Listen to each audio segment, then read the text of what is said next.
No Caldo de Cultura de hoje, você vai conhecer o Coral Sol Maior, um projeto voluntário que une música e cidadania. No estúdio, uma entrevista com os produtores do documentário As Pedras o Vento Não Leva, sobre a Igreja da Ordem. A reabertura do Teatro Novelas Curitibanas, que, revitalizado, promete se transformar num centro de referência das artes cênicas. E as estreias da semana com o crítico Marden Machado. Ele fala de moda na tela grande.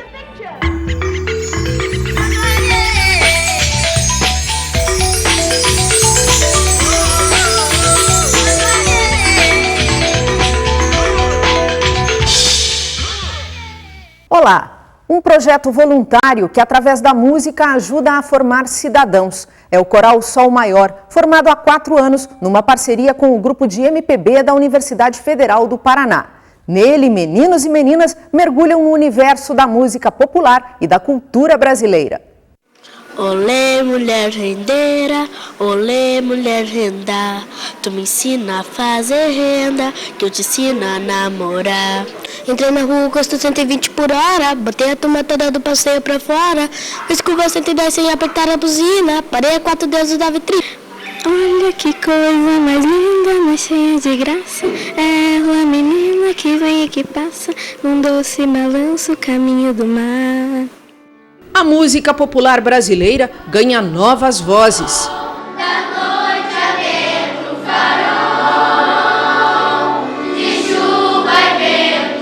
São crianças de 8 a 14 anos que participam do Coral Sol Maior. Os ensaios semanais acontecem na sala do grupo de MPB da UFPR, no edifício histórico da Praça Santos Andrade. Fazem parte do grupo 35 crianças, todas de famílias de baixa renda. Para participar é preciso frequentar a escola pública. Aqui os integrantes têm contato com teoria e leitura musical, ampliam o repertório e conhecem o melhor do cancioneiro popular e folclórico. Eu fiquei sabendo quando uma colega minha da escola estava começando a ir pro coral, daí ela me representou o coral, daí eu estou indo também. Acho que eu quero seguir essa profissão de cantar. Fabiola participa do Sol Maior há 6 meses. Meu pai anda muito de ônibus, daí ele viu no cartaz, no ônibus, daí ele falou. Ela gosta de encontrar os amigos e, claro, de cantar. E não pretende parar por aí. Eu vou continuar muitos anos, que coisa boa para mim. Pretendo aprender tudo. A gente vê um futuro assim até melhor para ela, né? Desenvolvimento da cabeça dela, né? Coisa que eu não tive, hoje ela pode ter, graças, né, a esse pessoal voluntariado aqui que leva esse projeto em frente, né? Helder também não perde uma aula. Eu já gostava de cantar em casa. E o incentivo para participar veio da mãe. Ele gosta e eu também gosto muito de ver ele cantar. Para os pais, a importância do coral não fica limitada à alegria do cantar. Eu tinha muito problema com ele disciplinar assim no colégio, e depois que ele começou a vir para cá, acabaram-se as reclamações. Ele está bem legal agora. Ela até amadureceu um pouco mais. Agora nos estudos ela leva bem mais a sério, né? A gente nota assim, dá uma diferença assim no dia a dia que a gente vê nela. Né? Ela está mais assim, interessada com as coisas. Ela fica cantarolando o tempo todo. Menos ela estava estressada quando começou, agora ela está calma. O coral é fruto do idealismo de Carmen Lúcia de Almeida. Quando era juíza da Vara da Infância e da Juventude em Curitiba, ela criou o programa Sou Porque Canto. No início, o trabalho era voltado apenas a crianças em situação de risco. Mas com o passar do tempo, o projeto foi sendo ampliado, ganhou um novo público e assim nasceu o Sol Maior. Nós pusemos nos ônibus circulares de Curitiba cartazes de chamamento. E com isso acabamos pegando uma clientela diversificada. Mas o que aconteceu? Dessa mistura, o resultado foi tão bom e tão positivo, porque os que tinham um pouquinho mais começaram a ver quanto tinham. E os que tinham muito pouco começaram a ver que podiam ter um pouco mais. Então, houve uma solidariedade muito grande entre eles e um aprendizado tão grande entre eles que a gente mudou o projeto para que essas crianças ficassem. Todos os participantes são voluntários. A partir de 2002, o programa passou a contar com a atuação de integrantes do grupo de MPB da UFPR.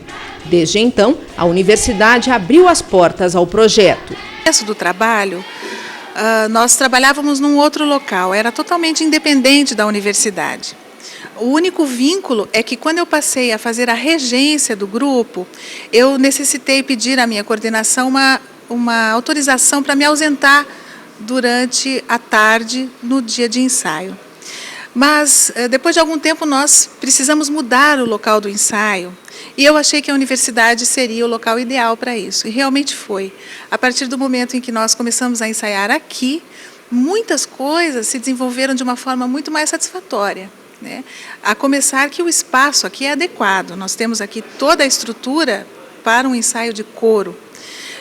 Então, isso facilitou bastante. O local também, né, por ser centro da cidade, isso favoreceu muito a vinda das crianças. Para os coordenadores, a vivência musical transforma a vida das crianças, fortalece a autoestima e resgata a cidadania.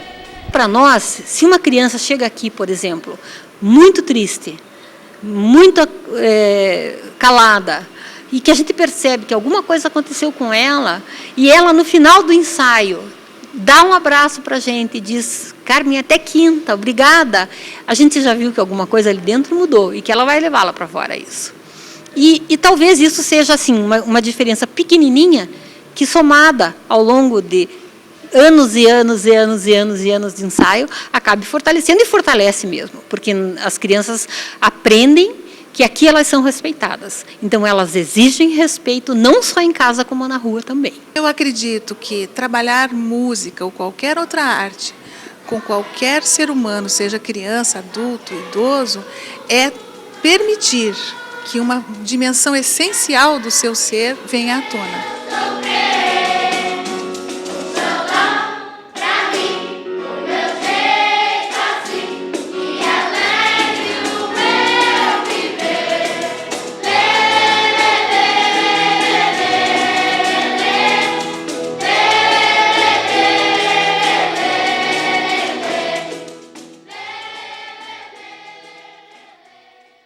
Neste final de semana, o Centro Politécnico recebe o primeiro Vozearia.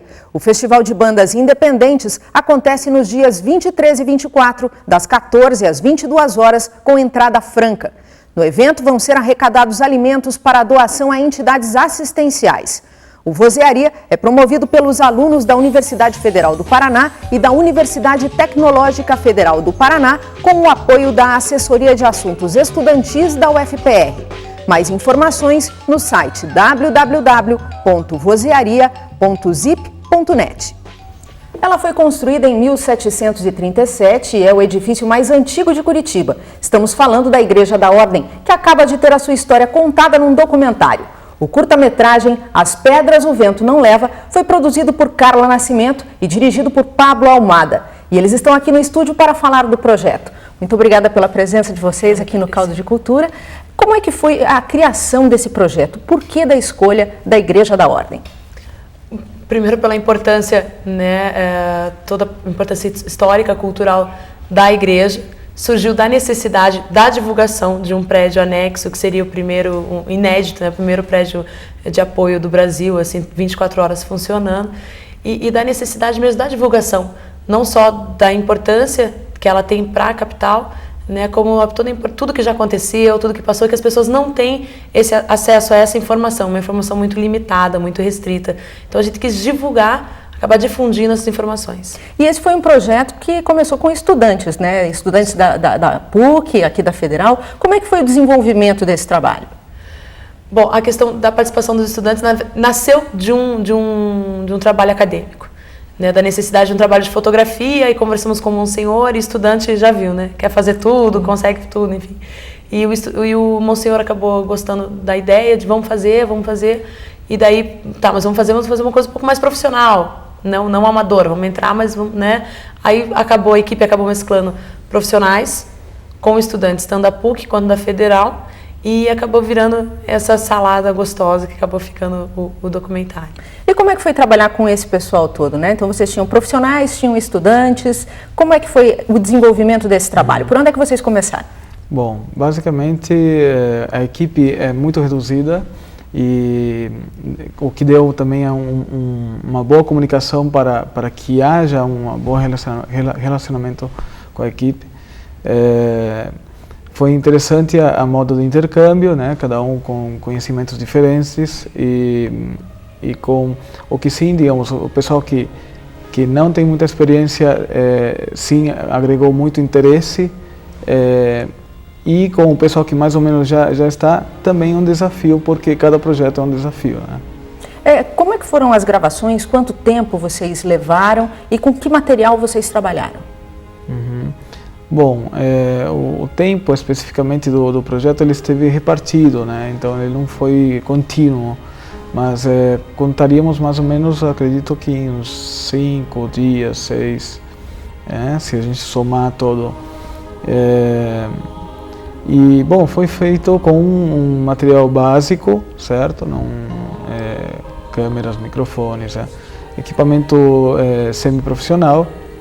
E o que eu achei interessante é que todas essas pessoas trataram com carinho esse equipamento. Quando você coloca um pouco de paixão na coisa, a coisa começa a andar um pouco melhor.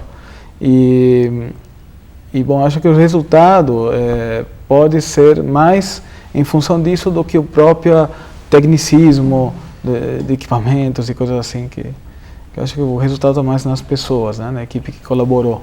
E como é que foram as entrevistas, né? Vocês conversaram então com o Monsenhor e com quem mais para poder contar todos esses anos de história da Igreja da Ordem? O Marcelo Sutil, da Casa da Memória, um historiador, ajudou a gente nessa parte toda da construção da igreja, o que significava a igreja na época em que ela foi construída, enfim, né, antigamente. O professor Kay Júnior Maguini, né, aqui da Federal, ajudou muito a gente, ficou muito boa a entrevista dele, porque ele mostra as maquetes, daí ele faz comparações entre as igrejas, ele conta toda a história das janelas, do sino, do relógio, o que significava cada coisa. Aí temos o Monsenhor, temos o Fabian, que ele é um missionário, né, e que não está mais aqui no Brasil, mas também ele faz um comparativo com as cidades europeias, com o restante da América, alguma coisa relacionada à igreja. Tivemos 3, 4 entrevistas de pessoas que estavam saindo da igreja, passando ali na frente e tal, para você pegar a questão da naturalidade do comentário, assim, o porquê que frequenta, como frequenta, e basicamente foi isso de entrevista. São os diferentes pontos de vista, né, tanto o aspecto social, as pessoas, de quem trabalha com a sociedade. E há uma carência de estudos nessa linha, né, para mostrar, para valorizar os prédios históricos aqui na cidade? Vocês acreditam? Eu acredito que sim, porque, na verdade, a cultura, teoricamente, ela está acessível a todos. Você vai numa biblioteca, você não paga para entrar, mas, sabe, ela não chega ao público que ela deveria chegar. São pessoas que, às vezes, têm vontade de conhecer, até tem um certo nível de informação, mas não para a parte cultural. Então, pode ver que, às vezes, a pessoa... eu não gosto, mas não é que não gosta porque não gosta porque não conhece. E é um erro, e, na verdade, isso deveria começar na escola, com a criança pequena. A questão da história da arte, a questão de literatura, de poesia, começar, mas assim, aprofundar mesmo o conhecimento e deixar isso à disposição de todos.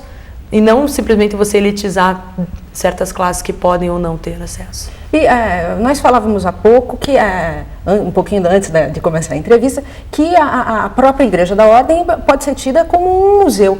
Bom, acho importante destacar o trabalho de madeira que ela tem, porque o trabalho de madeira é uma coisa para ficar olhando muito tempo, digamos. Acho importante, assim, tanto o altar inteiro, digamos, o cuidado que está sendo com tudo lá, ou seja, tanto os lustres, tudo que é A parte do telhado mesmo é uma coisa, digamos, para admirar, né?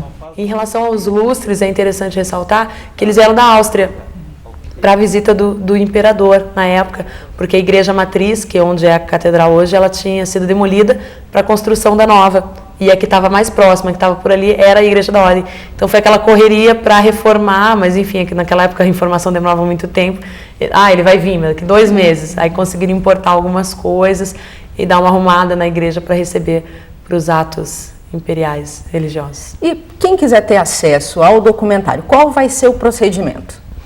Bom, disponível em algumas bibliotecas, alguns espaços culturais, e na própria igreja ele será comercializado também em prol da igreja, né? Enfim, o dinheiro vai ser revertido, a parte dele em prol da igreja, vai ser comercializado na própria igreja. Aproveita já para visitar a igreja. Então, quem quiser conhecer a igreja, visite a igreja e aproveite e conheça também o documentário. Muito obrigada pela presença de vocês e até uma próxima oportunidade. Muito obrigado. E no próximo bloco, a reabertura do Teatro Novelas Curitibanas e o cinema e a moda estão no comentário do crítico Marden Machado.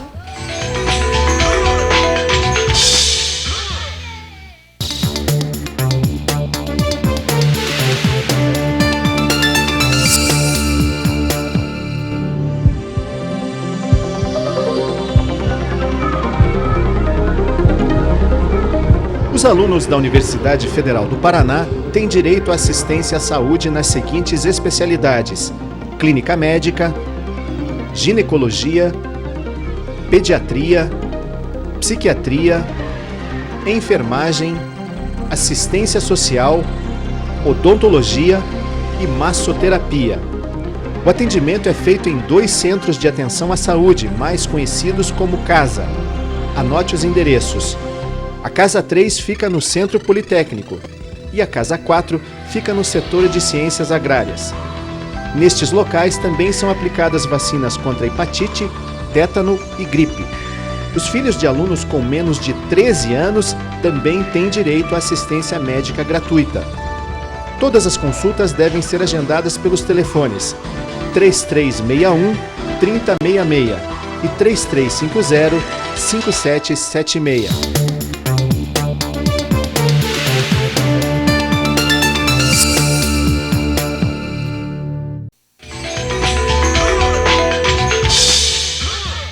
Um importante espaço cultural de Curitiba é revitalizado. Depois de passar 7 anos interditado, o Teatro Novelas Curitibanas reabre as portas. E a proposta é que ele seja transformado em centro de referência nas artes cênicas. Um imponente casarão se destaca na Rua Carlos Cavalcante. Construído em 1902, ele abriga o Teatro Novelas Curitibanas, revitalizado depois de um período de 7 anos de interdição. A obra manteve as características originais do edifício, como os beirais ornamentados por lambrequins e os gradis feitos em madeira. O teatro ganhou mais uma entrada. A estrutura metálica com elevador permite o acesso de pessoas com dificuldade de locomoção. Foram reformados os camarins e as salas de apoio, além de implementados os projetos de iluminação cênica e de emergência. Mas tudo isso só foi possível depois do trabalho de recuperação estrutural. A casa estava totalmente abandonada, tinha um problema estrutural grave, que a casa cedeu, como era uma casa antiga, não existia concreto, na época não tinha todo esse tratamento estrutural, a casa cedeu em relação ao fundo da casa, então isso refletiu na cobertura, a casa então acabou ficando abandonada por um problema sério de estrutura. A casa passou por uma recuperação estrutural, através de um projeto estrutural foi colocado uma cinta de amarração de concreto, onde a casa foi literalmente amarrada, para não ter mais esse jogo, né, essa desamarração. Foi trocado totalmente a cobertura foi zerada, madeiramento, telhas, toda a elétrica e lógica foi trocada e principalmente, além do conforto e estrutura, eu acredito que houve a inclusão da acessibilidade para os portadores de necessidade, como um elevador e uma passarela metálica e principalmente os sanitários adaptados. A história da casa e do teatro é contada em 2 espaços expositivos. Um deles mostra a trajetória da família de Ormuzd e Manuel Bernardino Vieira Cavalcante Filho, donos do chalé até o fim da década de 60. Só em 1991, a casa passou ao município e foi transformada em centro cultural. Outra mostra fotográfica presta homenagem ao elenco de O Vampiro e a Polaquinha, primeira peça encenada no Novelas Curitibanas e que esteve em cartaz por 4 anos ininterruptos. A recepção da classe artística de maneira geral, mas em particular a classe teatral, em relação ao espaço é algo impressionante.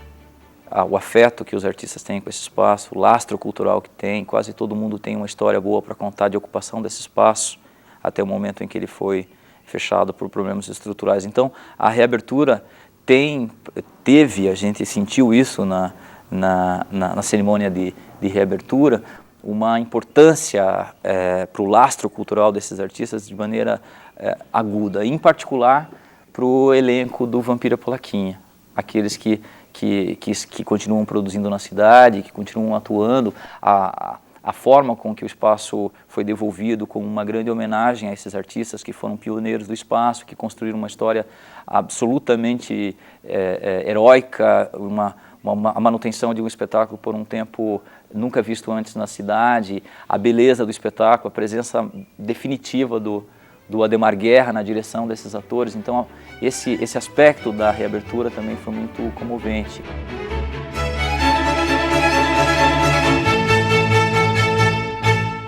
O teatro também ganhou o Centro de Pesquisa Horaci Gemba, que passa a publicar o Anuário do Teatro Curitibano.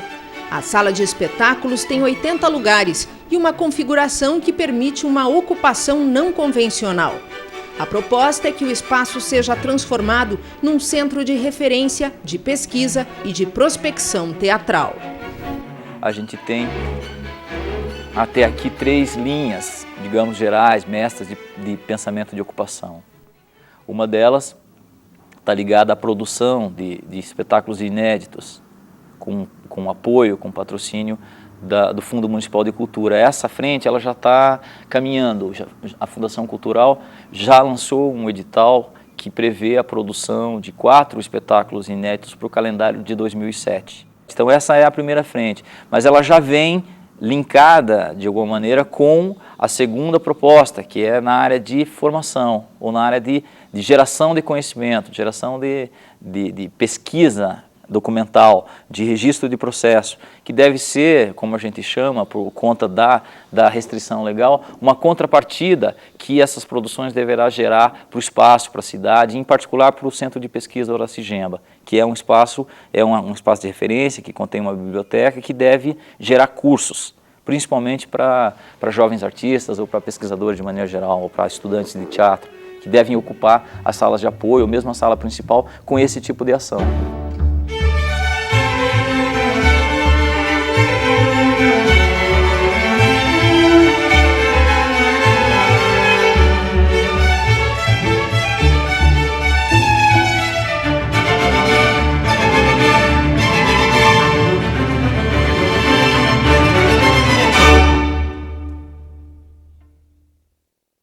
O cinema e a moda caminham de mãos dadas. Muitas vezes os figurinos que vemos na tela vão direto para as vitrines e para as ruas. Em outras, são as passarelas e seus personagens que pulam para a tela grande. Este é o caso de uma das estreias da semana, O Diabo Veste Prada. A produção fala de uma editora de moda que é, no mínimo, uma pessoa difícil. Marden Machado, como é que a atriz Meryl Streep transformou esse personagem ou trouxe toda a maldade dessa personagem Miranda à tona? Eu não consegui vê-la assim tão má, né? Ela, na realidade, é uma pessoa que tem o mundo girando em torno dela. Eu acho até que ela passou a assumir aquela persona, mas por conta da expectativa e do medo gerado nas outras pessoas pela importância do cargo que ela desempenha. Ela é editora da maior revista de moda dos Estados Unidos. Na realidade, a personagem da Miranda no filme, O Diabo Veste Prada, foi inspirada na editora da revista Vogue americana, né? No caso do filme, a revista se chama Runaway. Mas é aquele tipo de pessoa que acredita não, tem plena certeza de que o que ela decide modifica tudo no que diz respeito à moda. Ela até chega no momento, bem no início do filme, a descrever que uma simples decisão dela naquele momento, anos depois, vai refletir na moda que será consumida nas grandes lojas de departamento. Então, ela realmente desempenha uma função importantíssima para o mundo. Não era um pouco de megalomania, não? Tem até um pouco disso, mas o mundo da moda tem muito disso também. Então, ela é uma figura bem emblemática deste mundo.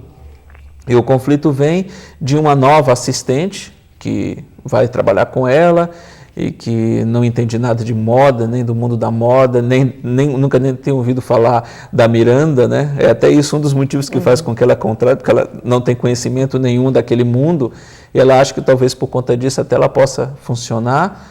Claro, é a velha jornada do herói transposta para o mundo da moda. A jovem Andrea, que é vivida pela Anne Hathaway, ela tem um misto de...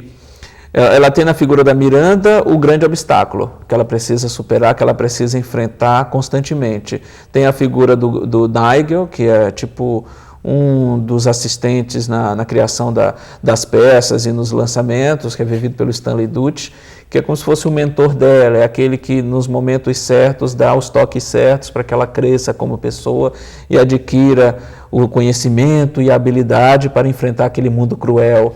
E o filme tem um pouco disso, mas é um filme agradável, momentos bem engraçados, e a Meryl Streep é realmente a maior atriz viva nos Estados Unidos, sem dúvida nenhuma, porque ela consegue, com um olhar, com um gesticular, passar muito da personalidade, sem necessariamente ter que falar alguma coisa.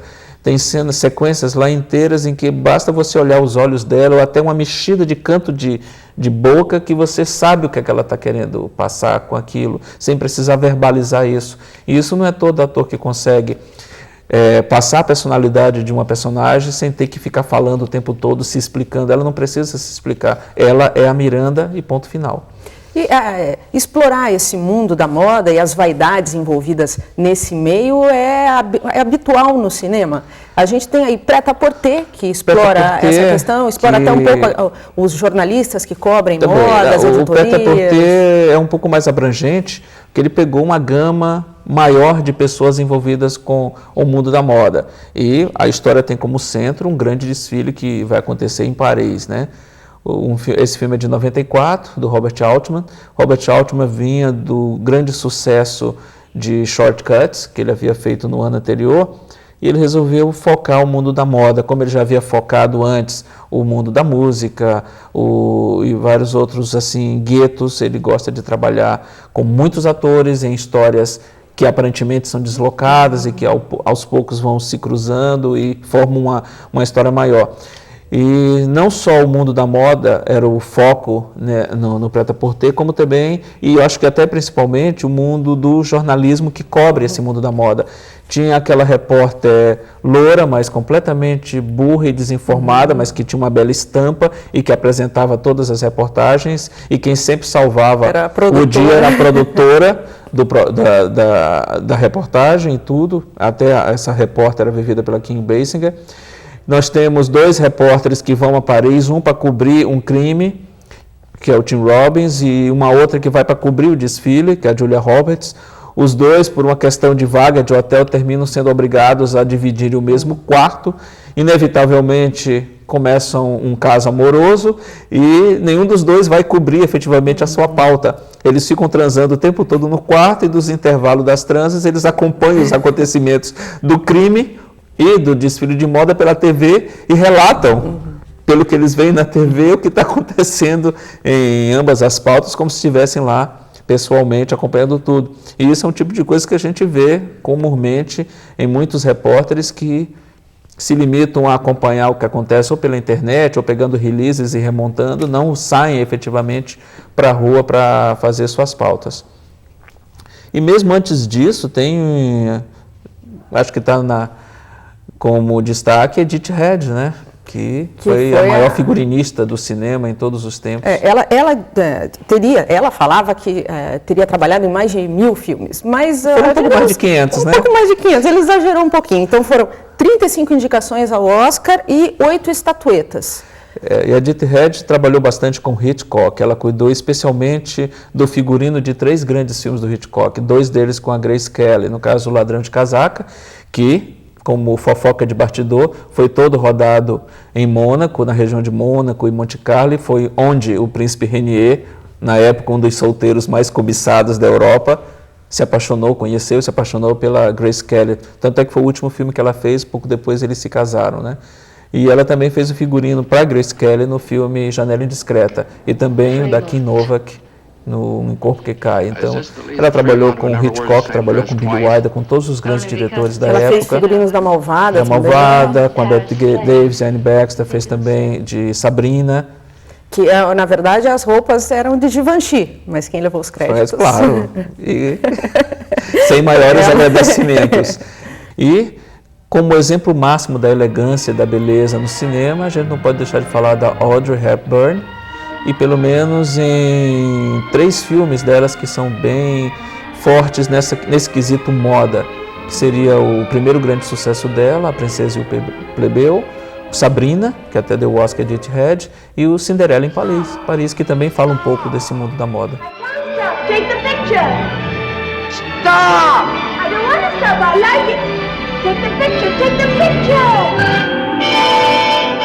E a Edith Head também inspirou uma grande personagem da moda, que é a Edna Moda, que é a figurinista de super-heróis. E isso pode até fazer um paralelo para muita gente. Os astros do cinema são verdadeiros super-heróis também, né? A Edith Mod é a figurinista exclusiva da família Pera, né? Nos Incríveis, né? E a figura dela lembra muito a verdadeira Edith Head, cheia de trejeitos, de tiques nervosos e tudo, e um jeito peculiar de falar também. Edna Mod. E convidada.